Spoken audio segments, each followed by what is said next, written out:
It sounds impossible, doesn't it? Finding God's purpose in suffering. Yet sometimes pain reveals truths comfort never could.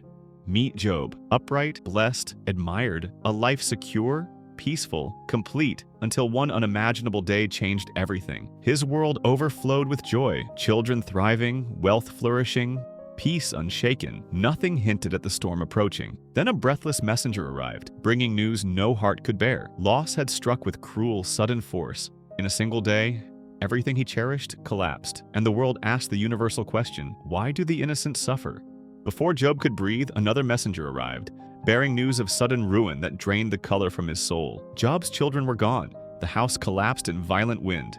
His greatest joy vanished in a single merciless moment. Shattered and mourning, Job still whispered words of faith. The Lord gave, the Lord has taken. Blessed be his name. In the unseen realm, an accusation rose. Touch his health, and he will curse you. A challenge that reached heaven's throne. Afflicted with sores, stripped of comfort, Job sat alone in anguish, yet still refused to curse God or abandon his integrity. Job's friends traveled from afar to comfort him, unaware their presence would soon deepen his pain instead of easing it. When they saw him, they barely recognized him. For 7 days they sat in silence, sharing grief too heavy for words. But silence soon broke. Eliphaz spoke first, insisting suffering must come from hidden sin, a familiar, flawed assumption. Job insisted he had done no wrong. His words were raw, honest, wrestling with God rather than pretending to understand. Bildad doubled down. God doesn't punish the innocent. But this view only deepened Job's isolation in his suffering. Zophar spoke sharply,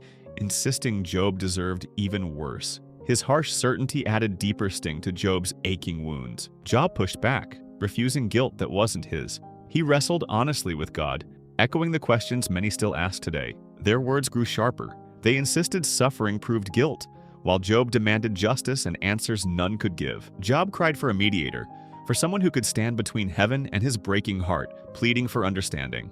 As debate raged, a storm gathered. Job's cries filled the air, setting the stage for God's voice to break the silence. Then Elihu spoke, gentler, wiser. He challenged both sides, urging humility before a God far greater than human logic. He reminded Job that God speaks in ways we often overlook, and that suffering can sometimes shape deeper wisdom.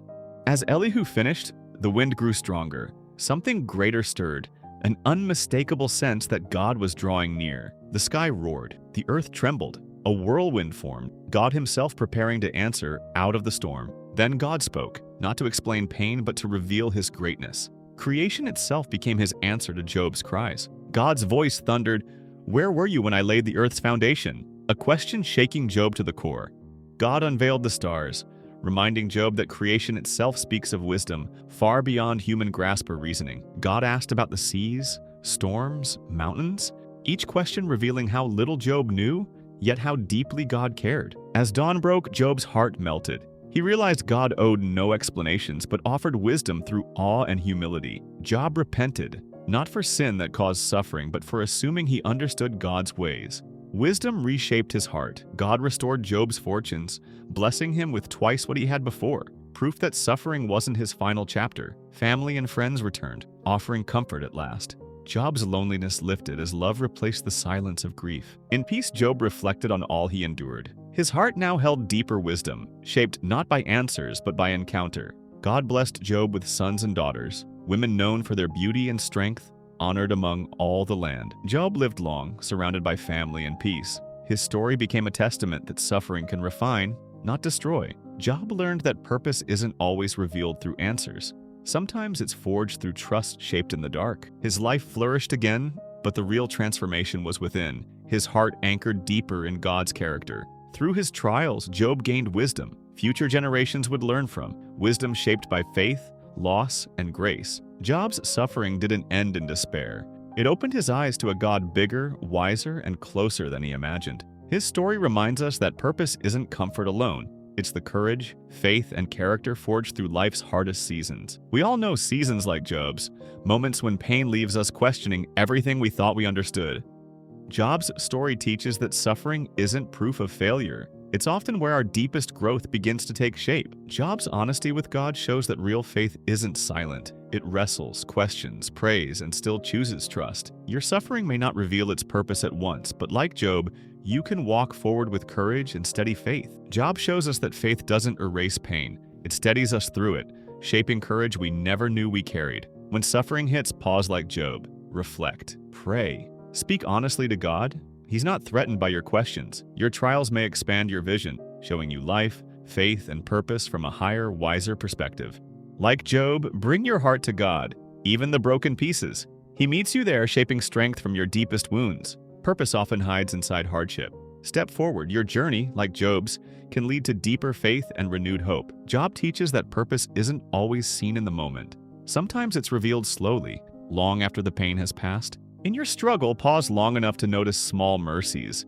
These become anchors when your heart feels overwhelmed. Like Job, lift your eyes beyond the storm. God's wisdom is greater than your fear and His presence stronger than your pain. Ask yourself, what might God be shaping in you through this season? Courage? Compassion? Unshakable faith? With God, suffering is never wasted. Like Job, your story can rise from ashes into a testimony of grace and renewed purpose. When life breaks open, return to God's word. Job shows that truth steadies the heart long before answers arrive. The lesson is simple but hard. Trust God even when explanations feel absent. He sees far beyond our limited view. Hope begins with one small step, choosing to believe that God is working even when the path feels dark or silent. Ask yourself gently, where might God be shaping my purpose through this season? Like Job, your story is still unfolding. May your eyes see God more clearly through every season. The book of Job reminds us, after the storm, purpose emerges.